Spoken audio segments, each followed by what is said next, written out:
भूमि पर आए हैं और जितने आस्था चैनल पर सुन रहे हैं, जितने फेसबुक यूट्यूब पर सुन रहे हैं, आप सभी को फागुन की प्रदोष का बहुत बहुत बधाई हो। बाबा देवाधिदेव महादेव आपकी झोलियां खुशियों से, इतनी झोली भर कर लेकर जाना आज आप कि मेरा देवाधिदेव महादेव इतना आपको दे दे, इतना दे दे कि अगली बार सुनील भैया से आप कहो कि सुनील भैया हमको भी गुरु जी का नंबर दो और हमें भी कथा कराना। प्रदोष शाम का जो समय होता है, प्रदोष काल जो होता है, उसका वर्णन जब हम करते हैं, ये प्रदोष की पूजन का विधान किसने बनाया, ये प्रदोष की पूजन का नियम किसने बनाया, ये प्रदोष की संध्या काल का, प्रदोष के समय का पूजन का विधान कौन बनाया, ये प्रदोष के समय पर एक बेलपत्र चढ़ाने का विधान किसने बनाया, प्रदोष के समय पर एक समीपत्र चढ़ने का विधान किसने बनाया, प्रदोष के समय पर अगर मान लो कोई भिखारी से भिखारी व्यक्ति भी है जो ठेला चला रहा है, उसके पास में खाने के लिए कुछ नहीं है, फटे कपड़े पहन रहा है, उसकी जिंदगी में कुछ भी नहीं बचा और कर्जे में लतालूम हो गया, एक चावल का दाना अगर वो प्रदोष के दिन, प्रदोष काल में शाम के समय पर शंकर के शिवलिंग पर चढ़ा देता है तो 3 या 4 प्रदोष में उसका कर्जा चूकना प्रारंभ हो जाता है। प्रदोष का विधान इतना, ये प्रदोष का वर्णन करा किसने, इतना प्रदोष की महत्वता बताई किसने, कौन करे इतना वर्णन। अगर प्रदोष की महत्वता बताने वाला कोई है,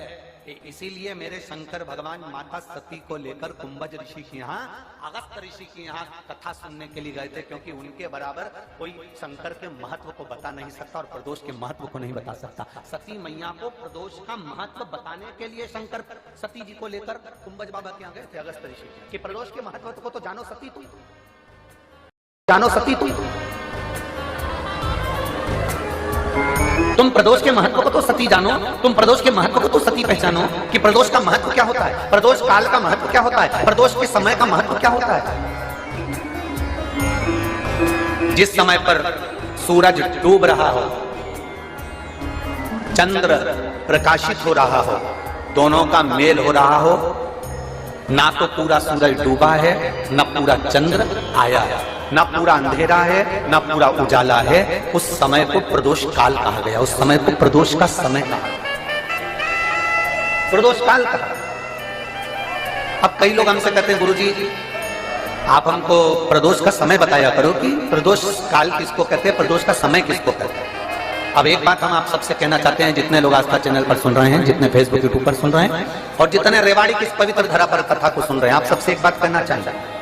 अगर हम समय देखकर बताएं आपको कि शाम को 6 बजे, 6:30 बजे, 6:30 पे लेकर 7:30 के बीच में ये समय है, या 5:30 से लेकर 6:30 तक का ये समय है, या हम तुमको बोल दें कि इतनी बजे ये समय प्रदोष काल का रहेगा या इतनी बजे ये समय रहेगा, तो देखिए कभी कभी ठंड का समय आता है तो दिन जल्दी ढल जाता है, कभी कभी गर्मी का समय रहता है तो दिन बहुत लेट ढलता है। इसलिए समय की गणना से मत चलो, आप तो ये अंदाजा लगाकर रखो कि दिन ढल रहा हो, अंधेरा होना शुरू हो रहा हो, सूरज डूब रहा हो, चंद्र प्रकाशित हो रहा हो,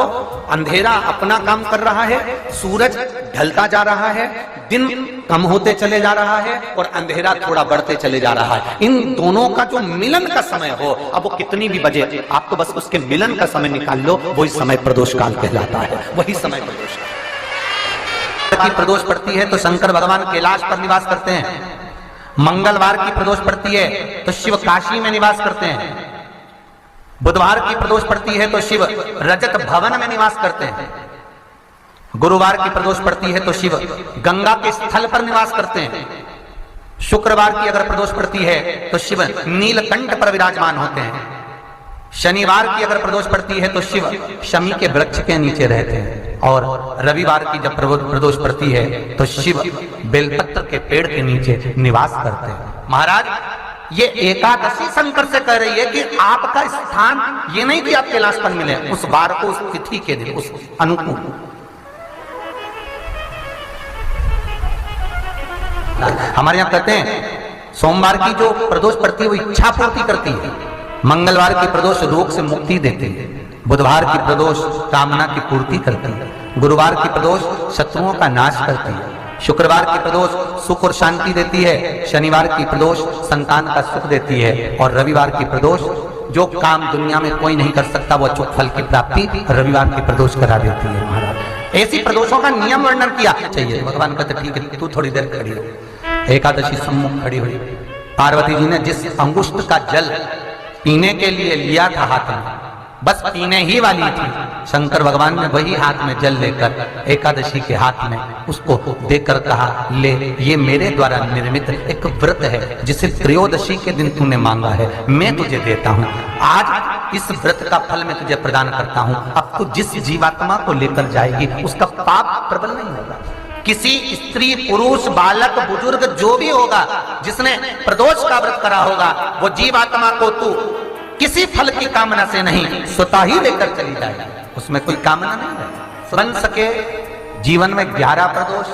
या 26 प्रदोष करने के बाद आप उसका उद्यापन कर कर विराम भी दे सकते।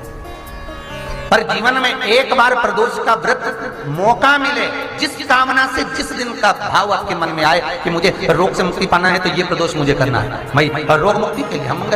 जो भी आपके मन में आ रहा है, संतान प्राप्ति के लिए शनिचरी प्रदोष, आप उसका स्मरण करें। फिर लिखा शिव महापुराण में, बड़ा सुंदर लिखा विद्या जी ने, मान लो आप प्रदोष का व्रत नहीं कर सकते, आप अगर व्रत नहीं कर सकते तो प्रदोष के दिन, प्रदोष काल में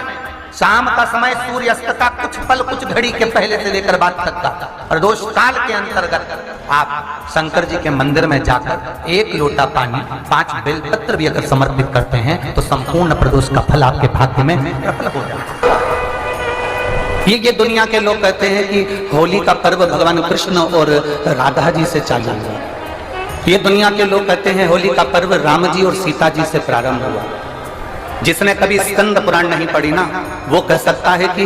होली का पर्व राधा और कृष्ण से चालू हुआ। जिसने कभी स्कंद पुराण नहीं पढ़ी वो कह सकता है कि होली का पर्व सीता और राम जी से चालू हुआ। परंतु यदि जिसने स्कंद पुराण पढ़ी है और काशी खंड को पढ़ा है तो उसमें वर्णन आता है कि सबसे पहले रंग और गुलाल की होली मेरे भगवान शंकर ने माता पार्वती जी के साथ में देवताओं के हित के लिए थे, देवहित के लिए थे।